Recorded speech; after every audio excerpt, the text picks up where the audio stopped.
Hi guys, I'm Dr. Mark Poole. In this video, I'll be discussing Willpower. This book I just read by Baumeister and Tierney. It's a great book talking about self-control. How can you have it? How can you increase your willpower and your self-control? So the book starts off by talking about willpower. What is it? They reference these studies they've done on kids where they put the child in a room and there's a big marshmallow sitting there and they tell them, you can have it now if you want, but if you wait a few minutes, you can have 2 marshmallows. And the researcher leaves, the child's in there by him or herself. Some of the kids will eat it right away. Some of the kids will not eat it at all and they'll get the 2 later. Some kids seem to fight the urge to eat it. And they do research on these kids and look later and see that years down the line, the children who were self-controlled and waited for the 2 marshmallows tended to be more successful in life, to achieve greater educational goals and professional goals. So the question comes up, well, how is that? What is willpower? What is self-control? And the book really talks more about self-control than willpower per se. The idea of making decisions and holding back exactly what you want for the moment in order to accomplish a goal for the future.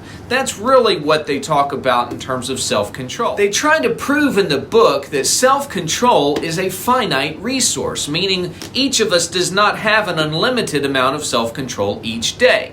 And actually, almost all of the decisions that you make and all of the focus of your mind comes from the same bank of self-control. So if you're engaged in an activity that requires a whole lot of mental concentration, you may be more likely to fall to temptation later in the day. And maybe that's just eating a bowl of ice cream. Maybe it's not exercising or doing something proactive that you had planned to do. But all of us have this tendency later in the day to not follow through on some of the plans that we had already made. They talk about that in order to replenish this bank of self-control, sleep is one thing that can do it, and also glucose. So glucose, of course, is a sugar. Your brain uses it for fuel. And if you're depleted on your glucose, then your concentration and your self-control can suffer. They point to an interesting study where they looked at parole decisions made by judges, and keeping all other factors equal, at least as much as possible, they look and see that 60 to 65% of parole requests were granted first thing in the morning, but that level decreased as the day went on, bumped up by a small break where the judges would eat, bumped a little bit more even by lunch where glucose was provided, and then it came back down again. By the end of the day, only about 10% of the requests were granted, and it's not like the worst criminals were seen late in the day. It was a randomized assortment of requests. The idea being that mental discipline that it takes to listen and then make a tough decision wore on the judges and could not be repleted except by glucose being consumed. It's a very interesting idea. How can you increase your self-control? Well, it's the sort of thing where if you try to will yourself to having more self-control, you'll actually deplete it.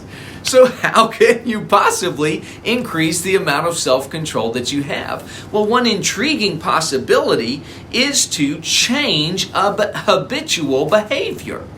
So, for instance, sitting up straight. It's a cliche, I suppose, that parents would tell their kids to sit up straight, but actually that small mental energy that it takes just to adjust slightly, just for a moment, may be enough to actually work out that self-control muscle in your brain and help you in the long run to have more self-control. Another practical example would be using your non-dominant hand. So instead of moving the mouse with your right hand, on some day just decide all day long you're going to do it with your left hand. The mental discipline that it takes to use your offhand can be enough to work out that self-control muscle and help you to develop more self-control. Another idea would be to decide not to use certain words. A lot of people, particularly my teenage daughters, like to say like this, and then she was like, oh, and he was like, and then I was like. Well, have the self-discipline to determine you're not going to say like for an entire day, and just that mental discipline can help you build your self-control. I'm someone who tries not to say any curse words, and the book actually references that and says maybe the mental discipline it takes not to say certain words, even cuss words, could help in terms of your self-control. So it's a fascinating book.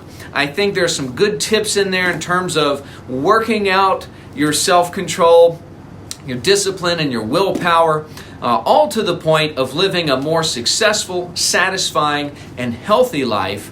Check it out, the book Willpower by Baumeister and Tierney. It's a little bit older book, but a great book about self-control. I know you care about your health, so be sure to subscribe to my channel. Don't miss any of the videos about having a healthy body and mind. And God bless you as you seek to live a healthy life.